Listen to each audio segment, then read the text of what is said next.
Thanks for being here. My name is Mile Marker, also known as Madeline. This podcast aims to discover what it means to live authentically.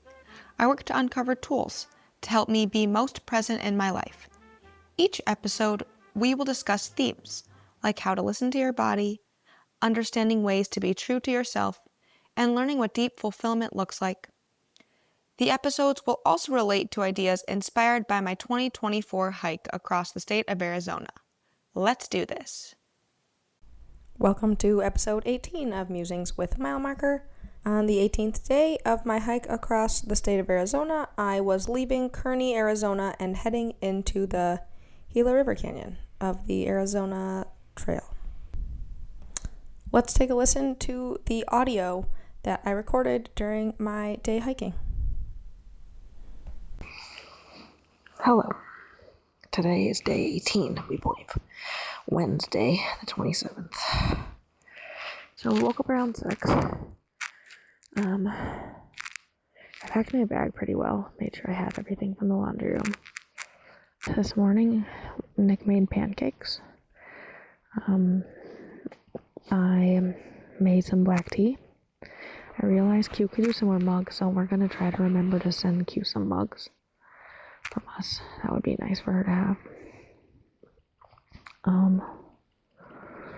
And then Gary showed up around 7:50, and we hopped in his car, Brett, Morgan, Nick, and myself. He drove us to the trailhead. He was very friendly. He was saying that someone on Far Out had said, when Gary picks you up, he really likes donuts. So then some people gave him a ton of donuts, and he was like, I don't want donuts. Then the lady changed the note to say, Gary wants weed.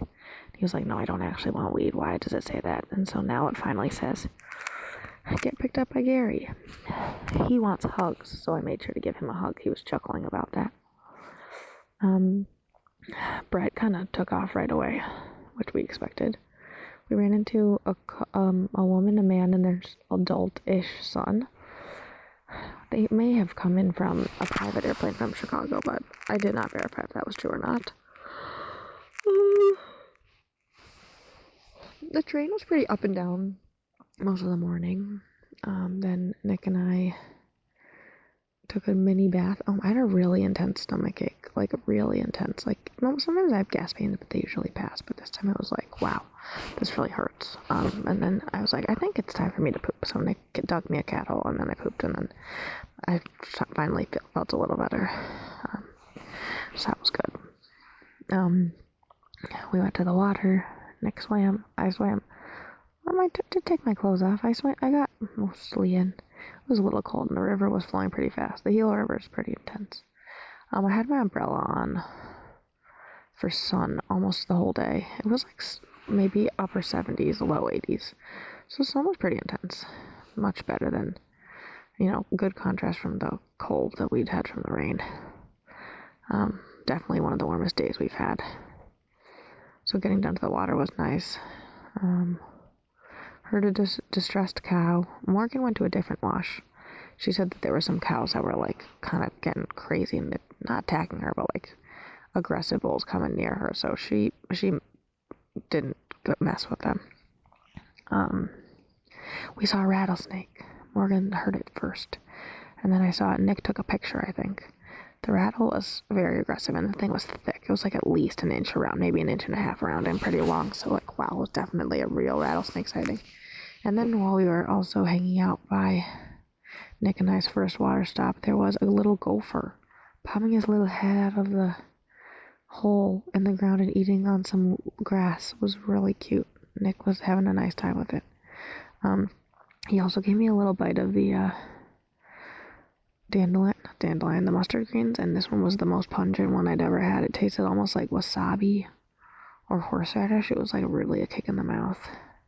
But nicely, it's cleansing. It's kind of a nice palate cleanser. It really kind of washes away anything else that would be in your mouth. What else? We went to the next water section. There were these two guys on these ATV type things, and they were trying to find a way to cross the river, but the river was ripping. And there was no bridge. We thought that there might be a bridge on a map, but I don't think that the bridge existed. So those dudes were going to be a little bit SOL. We went to this, it was like a sandy beach actually near that water. I didn't go in, but Nick did a second swim. And we rested there. I ate a piece of my pizza that was left over from Pizza Man. What else? The miles felt pretty long. Nick found us a nice campsite up at after 18 miles.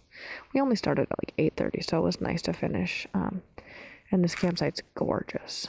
We're right on like the Gila River Canyon vista, probably around 3,000 feet because we were at 1,600 for the low point, and then we probably climbed 1,500 feet, so we're approximately 6,000 feet. Really stunning area. Flat, nice campsite. So we're hanging out here. Had couscous for dinner. We ran into Robert. It was so nice. He was coming southbound, and he told us that the day that the bad weather came, he was at Molino Basin with Cheez-It, and the Catalina Highway basically closed. Mount Lemmon basically closed. So he hunkered down there with Cheez-It for another day, but then went into Tucson. Took a couple 0 days, and then decided to go up to Superior to flip-flop. So he's coming south from Superior. Then he'll make it to Oracle, or Kearny, then Oracle. Then back to up and over Summer Haven. Romero Pass going backwards does sound kind of tricky. But he'll have to do that, then go to Hutch's Pool, Gordon Hirabayashi, etc. And then he can go back to Superior and keep going. But he's a trooper, so maybe we will end up seeing him after all. If he took a couple 0 days, it might be tricky, but what else? Jackie's back in Austin, which is a little sad. She said she's a little sad, but she was just intimidated by the weather, which I get, but she could have kept waiting it out. Such is life, you know, it is what it is. She'll make these decisions for herself. Today was a good day. I'm pretty tired. I was really huffing it up that hill, getting from the bottom to up here after we did that water fill up. So relaxing. I called Dad. He was with Uncle Bob and Grandma. It was nice to chat with them. Pretty tired now though, so I'm gonna go to sleep, set my alarm so we can get up and hopefully be hiking between 6 and 6:30 because we gotta get 20 miles in before we go to Superior. I'm gonna get to mile 300 tomorrow. Hard to believe. What you just heard was a clip of audio that I recorded during my 18th day hiking across the Arizona Trail. And I want to take a moment to add more clarity into who Gary is, because I did not add enough detail on that in the last episode. So I explained how Far Out has different waypoints in towns, and there can be comments affiliated with those locations. And there's a pizza place in Kearny called the Old Time Pizza, and James runs Old Time Pizza. Gary, I believe, is his father-in-law, and Gary is a trail angel in Kearny who is around to provide rides and help hikers get around and get things that they need, etc. He is also friends with Q. Q is the trail angel whose home I was staying at. So Gary was just a great helper and eager to assist hikers in Kearny. He had a great attitude and was just so funny to see him picking us up and taking us to the grocery store and just being a general good guy and supporter of the hikers. I will think of my time in Kearny very fondly, especially because of Gary's willingness to help. I want to mention for a few minutes us running into Robert. So we were hiking the whole trail from south to north, and we intended to hike the entire trail from south to north. But sometimes if there's inclement weather, or if there's a reason you need to skip a section of the trail, perhaps, maybe there was a closure, maybe there's a fire, maybe there's an avalanche. I don't know. There are many reasons why some sections of trails may be closed. But there's a concept in hiking called flip-flopping, where you start going one direction, then you leave the trail at a spot, you head the opposite direction and then you come back. So in Robert's case, he got off the trail in Tucson, drove north, and then started hiking southbound back towards Tucson, and then would presumably drive back and continue the trail the direction he was going. So flip-flopping is the technical term for hiking in one direction, doing a new chunk, and adding that in kind of as needed or as the trail allows you to do so. I never had to do any flip-flopping, but this is a common practice among long-distance hikers. It was honestly kind of a miracle that Robert had flip-flopped and was coming back towards us, because we probably would never have crossed paths again.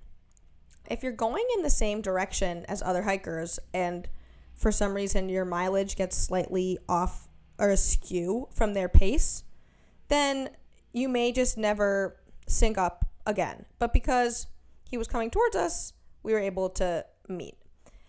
And the Gila River day was a moderately hard day. But seeing Robert was so unexpected and so thrilling and wonderful. And I actually make these calendars at home, these wall calendars, and I made the picture of me, Nick, Morgan, and Robert in this exact moment as one of the pages for my wall calendar. So it was really a wonderful experience to just look up and see him and think, where did you come from? Because we thought we were hiking the same direction. But I want to spend this episode talking about meeting people in unexpected ways, or having someone come across your life and not forcing it at all, and just letting people kind of enter and exit your life in a fluid manner. And this is something that is related to my life today. I want to talk a little bit about how people enter and exit your life, and specifically about effort and how much conscientiousness I put into maintaining friendships or relationships with people in general. And this is a topic that has had different degrees of relevance in my life over time. I think when I was younger, I felt really concerned that people wanted to spend time without me, and that really hurt my feelings. But today, I'm not really bothered by that as much anymore. I am content spending time by myself now, and I'm even content recognizing when I feel loneliness, and that being lonely is okay sometimes. But I was having this conversation with my friend earlier this week, and she was basically saying if she stopped reaching out to people, she felt like no one would ever reach out to her, and that made her feel bad. And I can definitely sympathize with that, because even right now, I think that if I stopped texting my friends, most of them probably would never reach out to me. But again, I don't necessarily feel bad about that. It just kind of is something that might be the case. And frankly, it's something that might not be the case. But it's really hard to know when to put judgment around these things. And of course, the kind of general answer is just experience life. Don't have judgment on who you're seeing and who you're not seeing. Like, just let things happen as they happen. But that's not really realistic, because I'm probably going to feel one way or another about the things that are happening, despite them just happening naturally. And I can relate this also to dating, because I'm starting to date people again after being single for a year. And knowing how much effort to put in is really an interesting give and take. In general, it's just impossible to know how much effort is too much effort. And I guess the answer could be when you feel like you're getting drained by putting in too much effort, with people, but it's just funny because I want to seem interested in people, but I don't want to seem overbearing. I want to make plans, but I don't want to seem needy. I want to be flexible and easygoing, but I also want my time to be respected. It's very hard to know what to do sometimes. And if I think about the situation with Robert, if we had never run into him again, my life wouldn't be dramatically altered. And if I somehow had his last name or had his phone number, we still probably never would have met up with him again. But I think just this idea of letting people enter and exit your life fluidly versus wanting to invite people into your life is something that I just don't really know the answer to. And maybe that's okay. I'm content not having the answer to a lot of things that I'm doing on a daily basis. But I am an extrovert. I like spending time with people.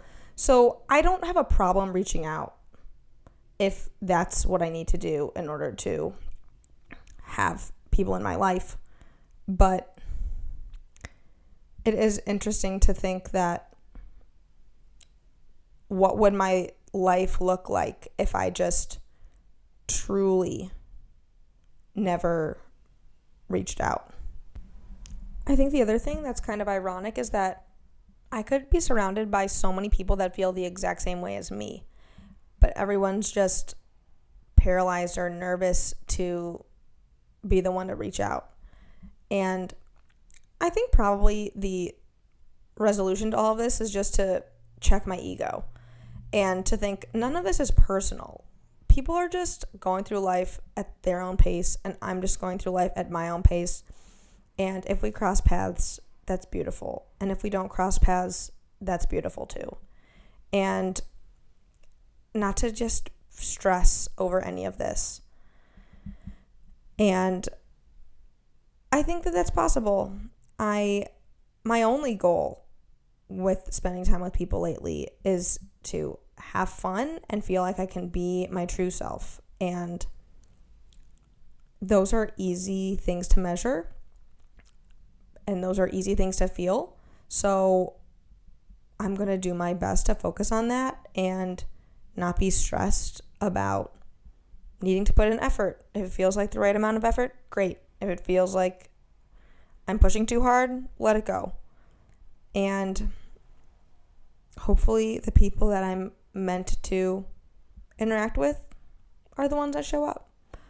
And that's all I can do is just go spend time doing what I want to be spending time doing and be open to meeting people in those moments, because in those moments I'm trying to be my best self. Here's one more anecdote on when to keep a thread attached or when to just let it go. So, I recently returned from a vacation in France. I went rock climbing with 5 of my friends, and we were near Marseille and near the Verdun Gorge, and we stayed in this town called Bowden, and it was a very small town near the Verdun Gorge Park. And Bowden really only had maybe 3 or 4 restaurants, and not many of them were open consistently, which is kind of the beauty of small town France. Things will be open and maybe they won't, and you just go where you can find a place to eat. Our first night there, we went to a restaurant called The Terrace, and the food was good. Was it the best meal we had had the entire trip? No, but it was still good. And I like to make an effort to find out people's names, as you know from one of my previous episodes. And our waiter was named Flavien. We had a lovely dinner. Great. The next day, we wanted to go to a new restaurant because on this trip, we were always seeking novelty, but we'd gotten back late in the evening from climbing, and not that much seemed open. So we decided, what the heck, let's go back to the terrace. And of course, Flavien was our waiter again. We had a nice time, chit-chatted with him, yada yada. One of my friends had wanted to drink beer out of this chalice, so he ordered a small beer, but it came in a small pint glass, which was disappointing, so we made sure to order the chalice instead. And then Flavien took a picture with him and this beer, which was kind of amusing. And then before we left, he gave his number for WhatsApp to another one of our friends to say, hey, maybe you want to hang out and play bocce sometime, because there was a plaza nearby where people play bocce, or the French version of bocce, basically. So we went out, went rock climbing, okay, come back, and it was pretty late, and we ended up eating dinner at a different restaurant, but I still wanted to go play bocce. So it was really late at this point, but I wanted to go, so it was just me and one of my friends. We said, okay, let's meet Flavien to play bocce. So we planned to meet him across the street from the restaurant. We're walking down the street. It's like 10:15 p.m. It's pretty dark out, and the restaurant is closed. And I'm thinking, oh man, are we about to get murdered? Like, it's really dark out and the restaurant's closed, but we looked across the street and Flavien was just chilling, smoking a cigarette, like totally nonchalant, as I should have expected anyway. So we played bocce. It was super fun. The lights of the city literally shut down completely at 11 p.m. So like while we're mid-game, it's just pitch black. So then we went home. That's great. Then the next day, Flavien messages our friend and says, hey, does Madeline want to come play bocce again? And unfortunately, we were leaving Baudin, so there's no time for another bocce game. And here is the question. We're in the south of France. I likely will never see this person again. However, I'm going back to France in July to do a hike around the Alps. The Alps are not exactly near Baudin, but is it worthwhile for me to stay in touch with this person for the chance of running into him again, or do I let it go and find new people in the world? And I imagine most of my friends would say, cut your losses, meet new people, do not dwell on this. That was a bocce game in the past, leave it in the past. But on the other hand, it's nice to know people in places that you're traveling to that are far away. Maybe he's going to be in the Alps waitering for another season. I don't know. So I think that's kind of the crux of the question is, leave it and never speak to him again, or reach out when you're back in France. You can decide what you would do for yourself. I think in the past, I would have wanted to kind of perhaps dwell on seeing a person that I'd seen before again, but my MO now is to seek novelty. So there's no real right or wrong answer. It's a couple of days before May, and May is bike month. So, of course, I'm going to be doing lots of bike month related activities, and maybe I'll bike with my friends, or maybe I'll meet new cyclist folks. But that's something that I am looking forward to, and I'm certain that I can find other like-minded, happy bike people to spend time with. So, curious who I might cross paths with in the next few days. Take care. That concludes this episode of Musings with Mile Marker. Thanks for listening. The intro and outro music are from a track called Wake Robin, composed and recorded by my late grandfather, Bob Ackery. Cover art for this podcast was designed by Polly Morwood. Production and editing of this podcast were done by me, your host, Mile Marker, aka Madeline Ackery. See you next time.